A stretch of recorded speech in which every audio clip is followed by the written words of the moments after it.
Karyn, kick us off. Okay, great. So the other day, you and Dominick shared some words.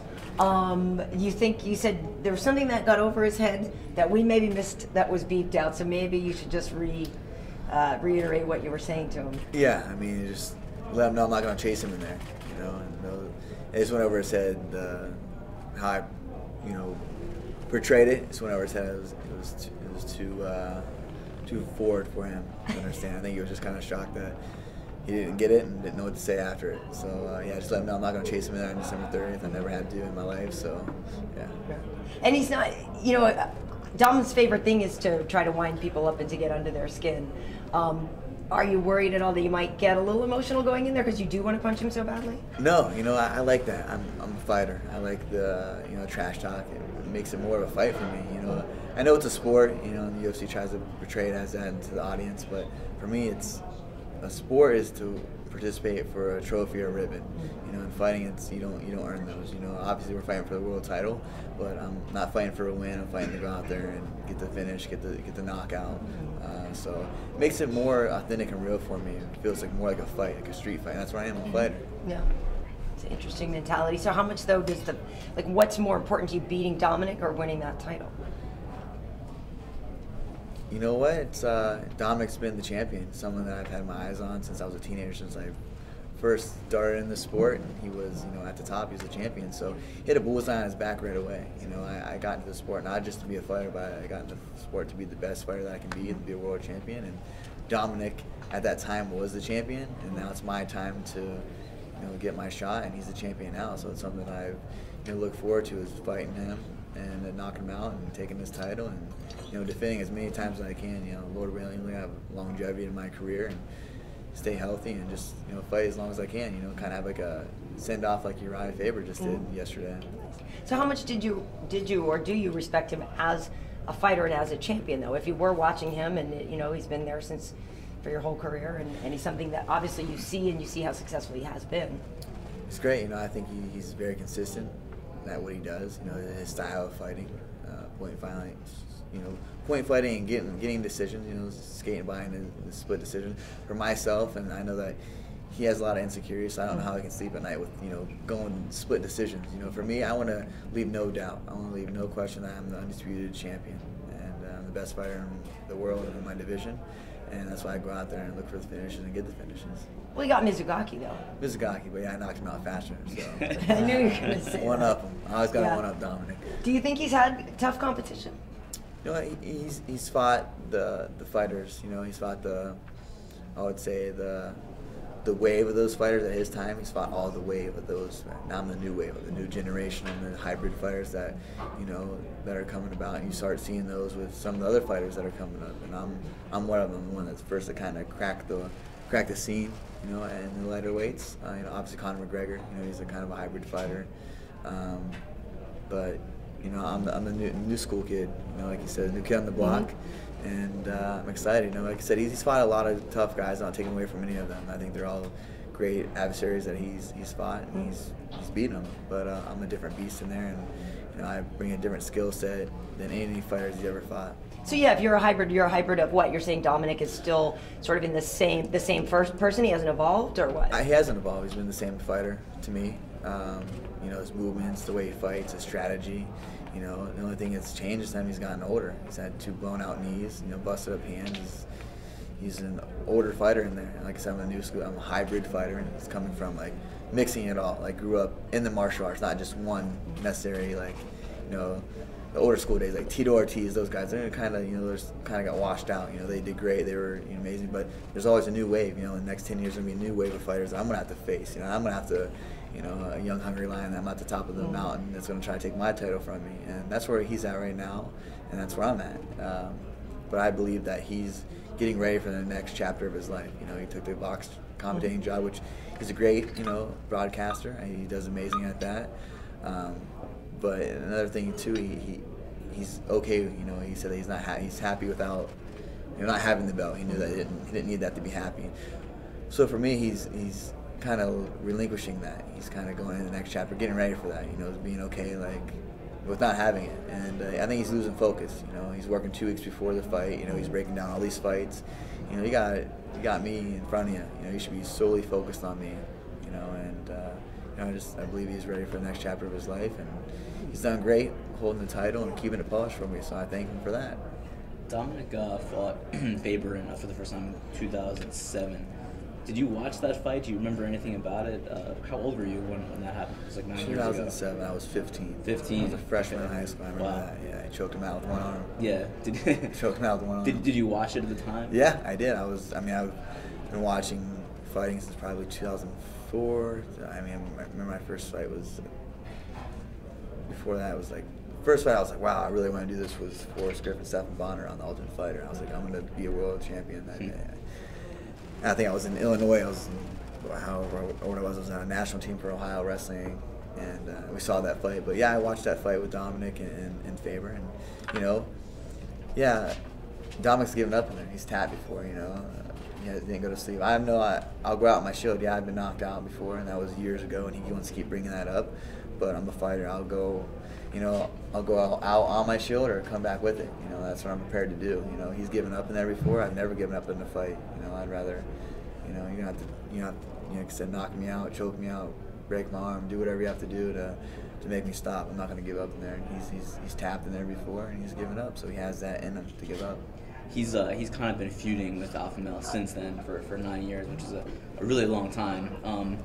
And now with Faber retiring, you're kind of like the torch has kind of been passed to you. Have you thought about that at all? Kind of like the literary aspect of that, I mean, it's kind of an interesting thing with the torch being passed.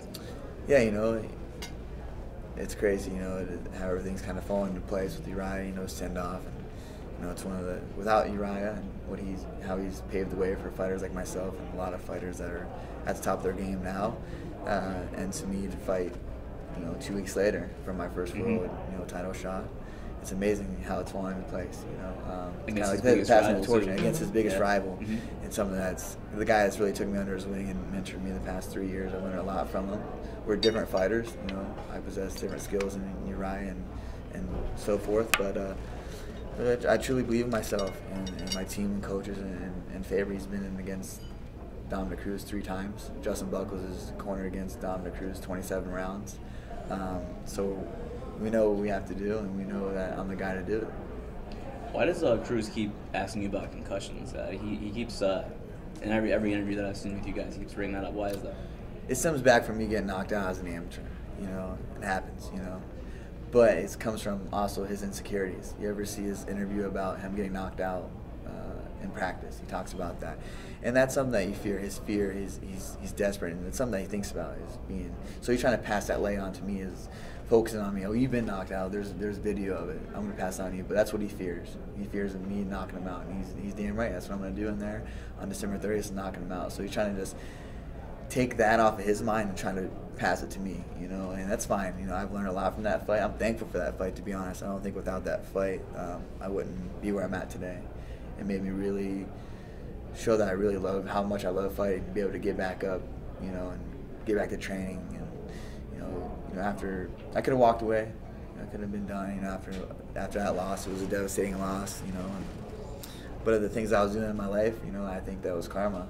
You know, getting me back. So I'm thankful for that. He's taught me a lot about myself, and you know, I wouldn't be a world champion without that fight. That fight right there is making me the world champion. Do you think that he believes he's getting to when he asks about that kind of thing and says that stuff? No, you know what? He's hoping that it gets to me. He's, like I said, it's his insecurity. That's something that he focuses on and fears. He has everyone commenting and messaging him, and you know in my performance I knock people out. That's something that he fears, and that's what he's in his mind. He's trying to get it out of his head and get it onto me, shed the light on me, so that everyone in the media is asking me about my concussions. But it's what he fears. It's his insecurities coming out. I see through him, and you know, it's fine that he wants to keep bringing that on me. Almeida and his camp did the same thing, and they found out the hard way, and Dominick Cruz is going to find out the same way December 30th. Cody, even before Urijah fought Cruz, I think he was kind of making the point that if I can't beat you, Cody's coming and he's going to beat you. What are those conversations like between Urijah and yourself about the best way to win this fight? Like I said, Uriah's been in the octagon with him 3 different times. You know, he's the only one that beat him. And Urijah knows what I'm capable of. He knows my skills. He knows I'm a bad dude. You know, he knows I'm the dude to do it. Every day he's like, man, he sees me in practice, sees me training, he sees me going in there and giving my all every day. And he has a smile on his face when I walk off the mat. He's like, you're gonna tear him up, dude. He doesn't even know what's going on. And that's what he is. And Dominick's desperate. Dominick's desperate because he doesn't know. He doesn't know the fighter that I am, because I just go out there and knock my adversaries out. So he doesn't know how I'm going to be in the 4th and 5th round. Like I said on the Fox, debate or whatever we had. Just, if you're man enough to take me in the 4th and 5th round, then do it. Let my skills show. I haven't even tapped in half my potential as a fighter. I feel like I'm still getting comfortable in there. 10 fights in, 5 fights in the UFC. So I feel like I still have so much skills to show off in there. If my adversary were to, make me pull out more of my tools, then okay. And if it's Dominick, and if he's the man to do it, then good. And if Dominick wants to set a pace here, I'm gonna go higher. I'm gonna just, my skills are gonna show. So hopefully that he is the champion that he is, and be able to keep his word, to be able to take me in the 4th and 5th round and see how I am. Test me. I'm here to be tested and challenged. So I want to fight the best in the world, to show that I am the best. His big thing is taking away the opponent's aggressive attitude, right, or tactics. How can you break through that? And really, I know he wants to make it an intellectual type fight. How can you just say, you know what, it's going to be a street fight, basically, or is that what you want to do? If you look at any of the fights that he's fought, kind of like a street fighter. If you look at Joe Benavidez, those are close fights. Urijah's a scrapper. And those are all close fights. Those are things that he doesn't do well with. People that are just, don't really let him get in his head and just go out there and fight, kind of turn it into a brawl scenario, But I'm a finesse brawler. I have very pinpoint accuracy, speed, power. I have very good vision in there. I can see things in there. So yeah, I know he dances around, moves a lot, but he puts himself out of position. With my constant pressure and the way he fights and the way he evades, the way he pulls, he's gonna be pulling into something super hard. And I see myself really rocking him, and then staggering him, taking a shot, and putting his lights out. That's how I've pictured it a million times since I was a teenager. I've seen that, and it's I vision it more and more as the days draw near to the fight. You expect it to go a few rounds, though? It depends. It depends on what kind of fight he comes out. The first round will tell a lot. The first 30 seconds will tell a lot. If Dominick comes out and his cautious dance around, footwork itself, or Dominick comes out and he's aggressive, I'll know how the fight is. If he comes out aggressive and tries to brawl with me, he's scared. If he comes out and he's evasive and he's elusive, he does the Dominick, he's going to be cautious. So we'll see. I got his patterns down. I'll figure him out. I got good accuracy in there, closing the distance very well. I have very good pressure. Like I said, I haven't got to show any of my ground game, my wrestling skills, or any of that. But I'm on the best team in the world, and the best coaches, the best teammates. More than prepared to go 5 rounds at a hard pace if it needs to be. But I know in the back of my mind that I have the one-punch knockout power that I can end it at any time. And he doesn't. He knows that he has to, dance around, skate, evade that pressure, evade someone that's fast and that is a knockout artist for 5 rounds. For 5 rounds, it's hard to do, especially how old he is. He's had 2 ACL surgeries. He doesn't move the way he moves, and so I look for him to try to turn it into a grappling match, trying to take me down, and that's great. I want to show him that he's not going to be able to take me down. He's going to have to stand like all my adversaries do. I keep it standing and knock him out until I knock him out. And he's going to be desperate in there, but desperate to see how the fighter I am. He's hoping that it takes it to the 3rd, 4th, 5th round, see on my cardio, test my cardio, but I'm a world-class athlete. I have world-class cardio. I train on the best gym. What teammate of mine or from Team Alpha Male doesn't have good cardio? We train so hard, we're prepared for the worst. I'm expecting the best, go in there and knock him out and whatever, the first round, second round, early in the fight, but I prepare my body for the worst, the high pace, back and forth, 5-round war. I always prepare myself for that, no matter who the adversary is, but I go out there and have in the back of my mind, hey, I land one of these rights, right hand or left hooks, going to sleep. Cody, you mentioned that you become more comfortable in the octagon. Last year, you really took your time. You needed to go the distance once and going to the 3rd round. What changed this year that you were able to rattle off the successive first-round knockouts? Structure in our team, coaching, routine, I would say, as in the July fight leading up to July, we didn't have any coaches. Our coaching was leaving. Some of our teammates were leaving. kind of on our own schedule. And when I'm successful, when I succeed, is structure, routine, and persistency. So that's with this year. We had Justin Buckles, Chris Holdsworth, Nina Castile step up and become coaches, and our practices were scheduled. I feel like I was getting better each day that I was in there. So I would say structure on the team. And outside of the cage, I mean, you were here 4 months ago doing media for UFC 202. How much did that experience prepare you for this co-main event spot? Oh, so much. Like with the media, you learn a lot about.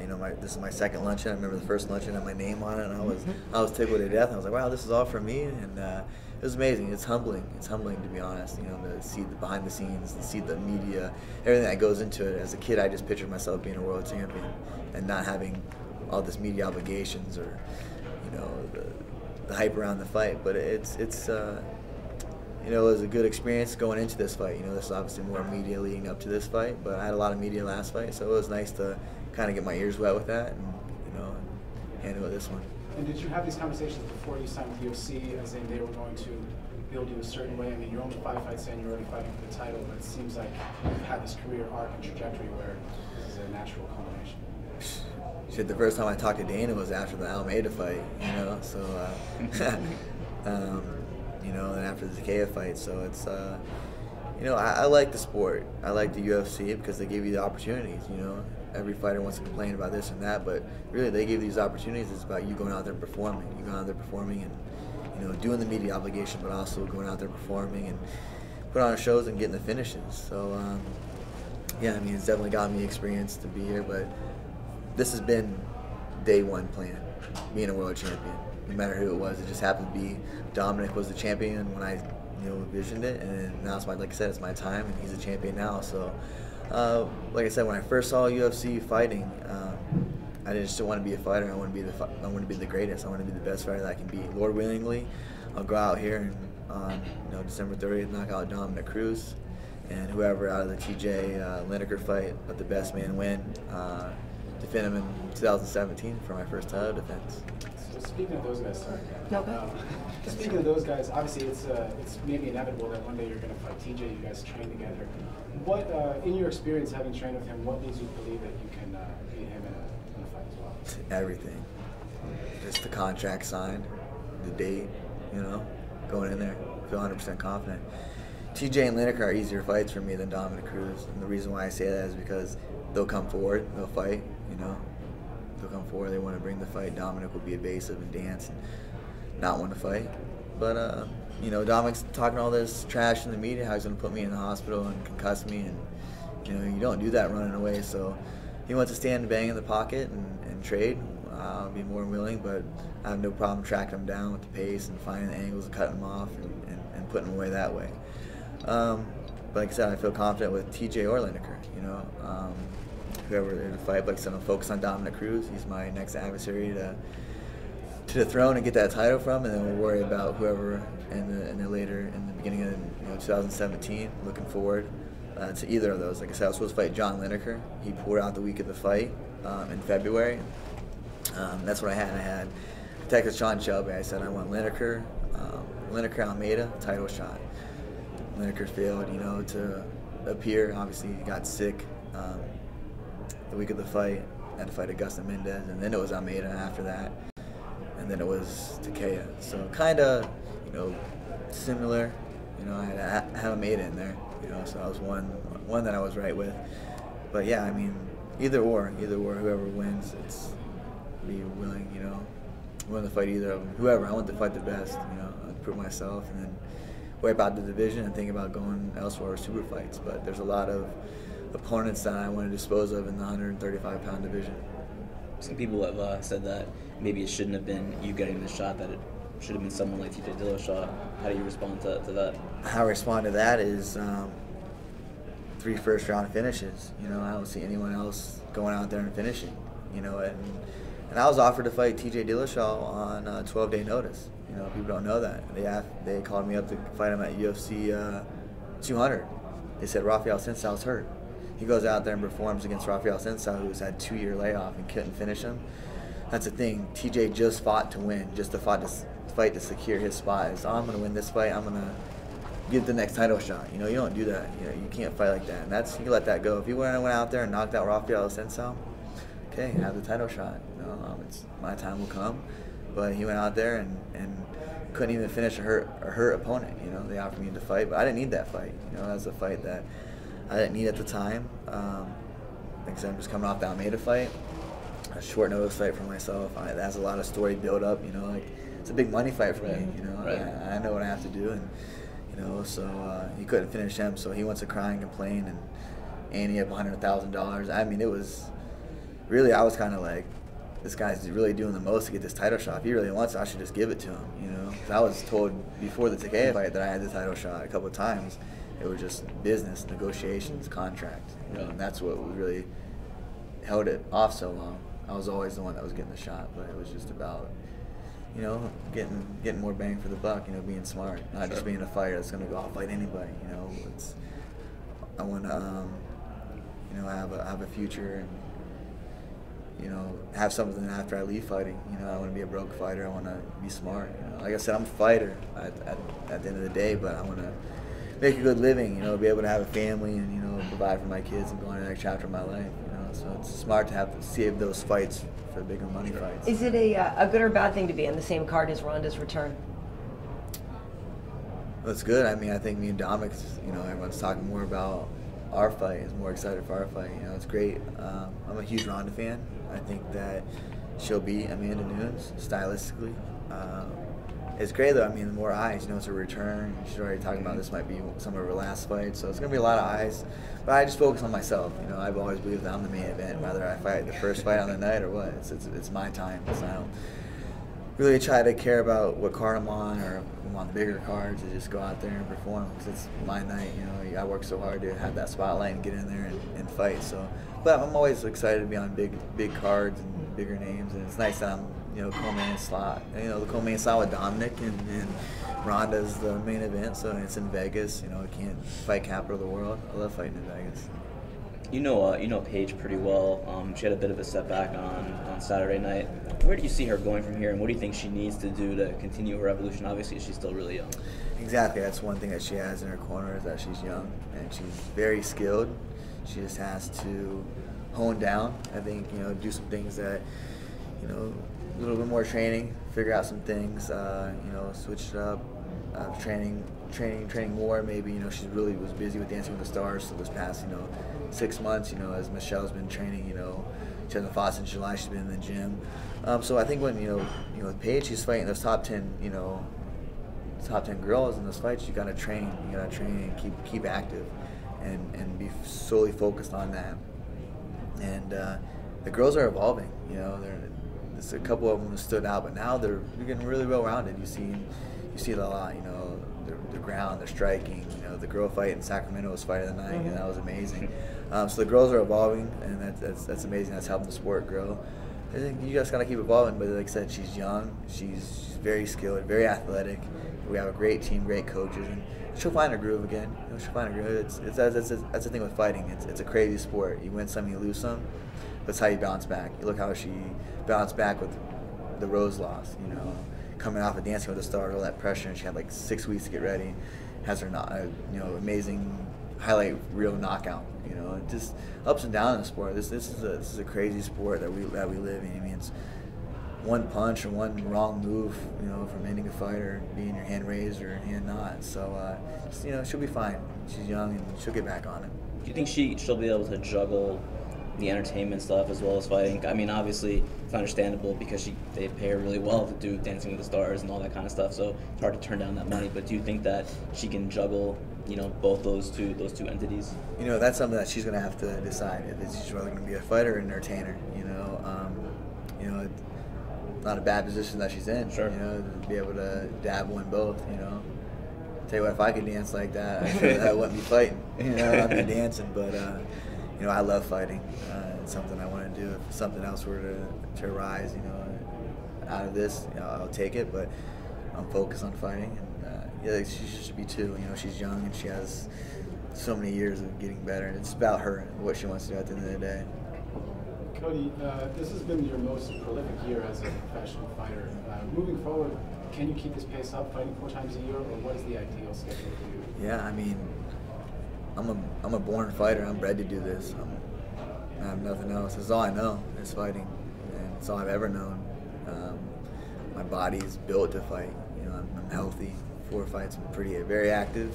You know, I would love to stay as busy as I can. You know, I like to be the most active champion in 2017 and throughout my career. Like I said, I like to defend it as many times as I can, and just stay busy. I think that I'm staying busy. I'm more focused. You know, in downtime, you kind of, you know, I like to fight. I like to stay busy. Like I said, 4th fight this year. I went from unranked to world champion in the same calendar year, and this is what I had in mind before I got signed to the UFC. I wrote some goals down. I said I'll be signed in 2015, and the next sentence was by 2017 I'll be a world champion. And I'm 2 days early of my prediction, and I believe in that. I believe in manifesting everything, visuals, dreaming, and always since a kid, before I even knew what manifestation was. But yeah, I would love to stay busy. Love to stay busy as I can be. UFC keep me busy, just keep going out there performing, stay injury free, and they should grant me that wish. Do you meet with any sort of sports psychologist or do any sort of transcendental meditation to foresee these kind of goals? No, I never have. Just always believed in myself. Always believed in myself. I'll call my girlfriend if I have a bad day at the gym, or I'll call my mom. You know, my mom was a boy, so it's just good to get grounded. You know, recenter, refocused. But yeah, I've spoken to like a sports psychologist. You know, I have friends, family, loved ones that, you know, support me. You know, with whatever, so I'll talk to them. I'm always open to listen to people. You know, Urijah's been a great mentor. A lot of people on my team, you know, Joe Benavidez, Chad Mendez, Danny Castile, Justin Buckles, all those guys have been there, you know, at the highest highs and lowest lows. So it's the world that we live in. You know, MMA fighting is crazy. Like I said, it's ups and downs. When you knock a guy out as fast as you did to KO, what can you really take away and learn from a performance that goes so quickly? The game plan that worked well. You know, it's our game plan to go in there, and that's why I said the first hard punch that I would land against Takeda, that he would crumble, and that's what we said, and that's what the first right hand slap, we worked that slap right hand all week, all training camp, knowing that you can stick to the game plan and get it done. So a lot to learn from that. You know, I trained so hard that I challenge myself in training against some of the best training partners that I can. So I'm learning and getting better in those fights, and that's why it's showing. My skills are showing in the cage. I'm going out there and performing. So the least amount of time that I can be in there is better for me, all around. You know, my opponents don't have much film to study. I can go back to the gym healthy and get ready for the next fight. And last time you were here, you kind of gave us a nice soundbite saying that one day you'd be bigger than Conor. You know, obviously, moving forward, if you win the 135-pound title, how plausible is it for you to move up to 145? And what do you think about the fact that this 2-belt conversation has become a part of most championship conversations? Yeah, I mean, it's great. People are trying to go out there and win a couple of titles. You know, be a 2-time. You know, hats off to Conor McGregor. That's amazing, amazing feat. You know, to be able to do that, bounce back from weight class and go out there and, you know, not only win the fight but knock him out. You know, he's an amazing fighter. He's one of a kind. But yeah, I mean, like I said, there's a lot of bodies to dispose of at 135 pounds, and I'm gonna stay in my weight class and, you know, and dispose of them, and then think about going up if there's a future fight that's interests me with whoever the champion is at 145 pounds. Or whatever a super fight is, more money fight. But like I said, I love fighting, and there's a lot of people in my division that I have to defeat before even thinking about super fights or jumping around divisions. You could weigh in at 145 right now? 145 right now, yeah. You had mentioned that, what did you say? You said 146 for walking this morning. A lot of guys, there's that culture that you want to cut as much weight and try to be just a physically bigger person in the cage, but you don't really go by that. Why do you feel that way? I've always, you know, I have the strength, I have the speed. You know, at either weight class, I fight 45 or 35. I've always been strong. So I don't believe that fighting out of your weight class gives you that big of an advantage. Like we said earlier, you're not gonna. So if you fight someone on the street, you're not gonna ask them what their weight is before you fight them. I think that's, you know, obviously weight classes are needed to be, but you to cut 20 pounds, 15, 20 pounds is, is quite ridiculous to me to fight, to be the bigger, stronger, faster fighter. Sometimes it works, sometimes it doesn't, Look at Pettis, didn't make weight and ended up, losing his fight, so maybe he needs to go back up to 55 and figure out some things. But I think everyone's trying to figure out this and what's the next best things for them, and I think it's trial and error. But I have my body down, my weight down, my routine, my training, my eating habits, really my lifestyle as a martial artist have it down, and that's why you see so much success. Like I stated earlier, structure, routine. That's when I do the best. And I have been this year really focused and set on what I want to do. I was tired of seeing everyone in my division build these names, and I'm sitting here,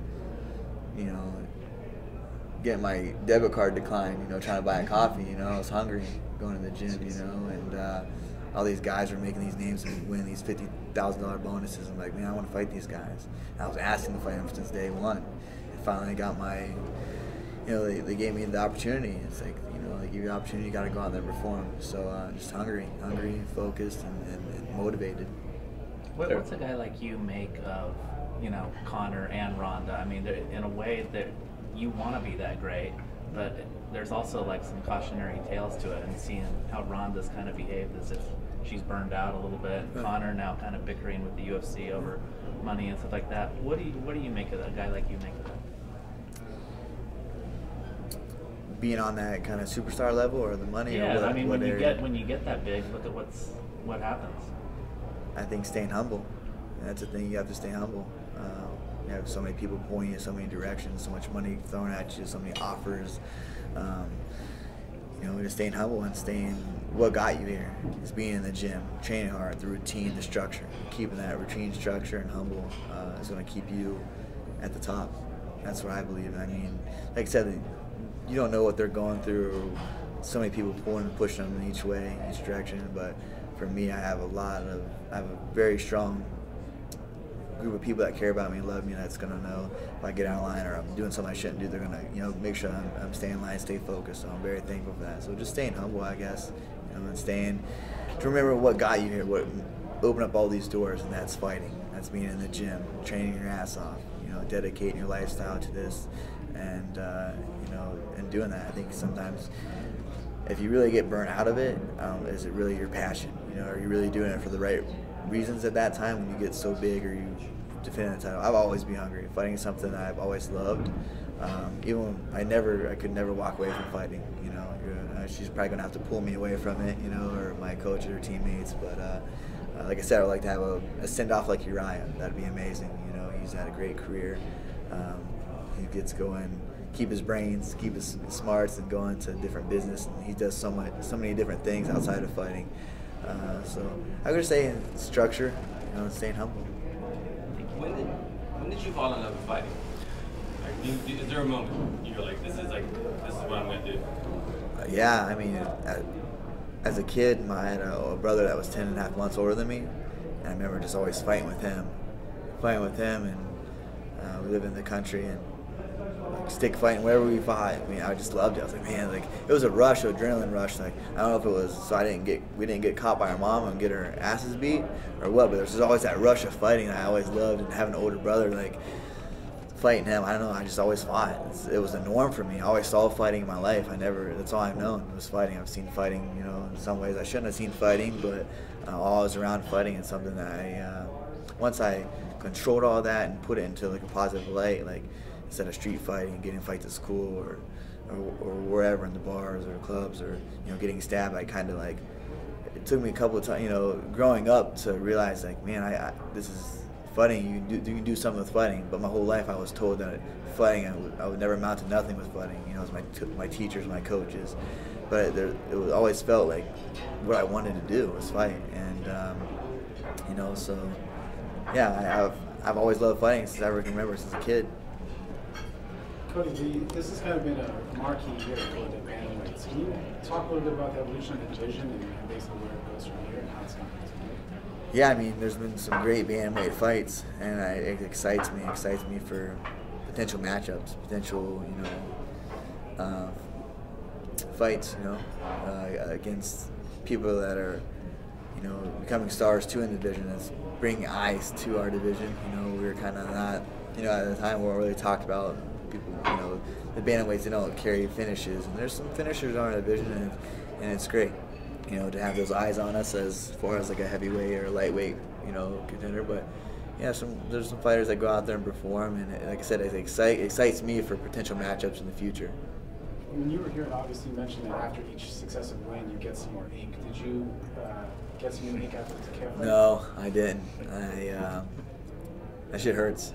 You know, tattoo hurts anymore. I'm like, I want to say to myself, I'm going to get a tattoo after each fight. The past 2 fights or 3 fights, I really didn't because I've been so busy. Like, for me, it's not that. It's to take the time to get the tattoo, then let it heal. Like, for me, when I don't train, I can take a couple days off. You know, I usually work out, but I'm always in the gym. I always love being in the gym. That's my like outlet. So it's like taking that time off, not being able to train in like the 2 weeks drives me crazy. So I don't want to get infected. So I try not to. But I'm going to after this fight. My tattoo artist is actually flying to Vegas, bringing his machine. So we're getting tattooed after the fight. So yeah, I'm excited. And then did you just casually say that you got stabbed? Did you just throw Yeah, I was. I mean, I've been in so many street fights, bar fights. Like, I've been stabbed. You know, I've been in some really close calls where I didn't think I was going to be able to come out of the fights. But that's where it goes back to being a survival. So if Dominick's man enough to take me into those rounds I've been in there where it was, you know, fight or flight. You know, life or death situations. I don't think he's ever been in a situation where he's had to pull himself out of something like that. He's been in tough, close fights, but not against a survivor, not against a fighter like myself. Where were you stabbed? My leg. Really? Yeah, I got 12 staples in it, yeah. What were the circumstances? It's, man, country bar, people bored. My hometown, yeah. It's a little backcountry bar, man. I remember I was going to pick out some buddies from the bar. I was DD, I guess you can call it. I don't think I was old enough to drink. And it came out. It was raining. A bunch of people were out fighting, and I saw one of my friends there. They were getting jumped and getting booted in the face. And next thing you know, this guy like came out in front of me and was like, "I've been like just squawking about he's been to prison, this and that." And I was like, "Man, come on, I've been trying to fight." And he pulled out a blade and he kind of hit my chest with it, but it hit the end of it. I kind of went back. And then I was like, all right. Then I knew it was a knife. Then I was like, you know, I had to do what I had to do. He ended up stabbing my friend, too, through his arm and biceps, severed his biceps. So it was just like one of those things, kind of wrong, you know, wrong time to be there. But, yeah, so that kind of, a lot of events in my life really put me into perspective. That was one of them. Meeting Maddox at the same time really kind of redirected my focus and faith on what I needed to do. And so, you know, without those 2 big incidents, getting stabbed and meeting Maddox, and, you know, you guys know his story with this, you know, onset battle of leukemia at an early age, really redirected my faith and really, like, made me grow up a lot, you know, made me put myself in perspective of, you know, not taking life for granted, not start doing the right thing. So that's a time in my life that, yeah, I believe everything happens for a reason, and both those incidents were, I mean, really propelled me to where I think I wouldn't be here if not. Thank you. All right, Kang. Let me break you a little bit. Okay. Oh, thanks, Cody.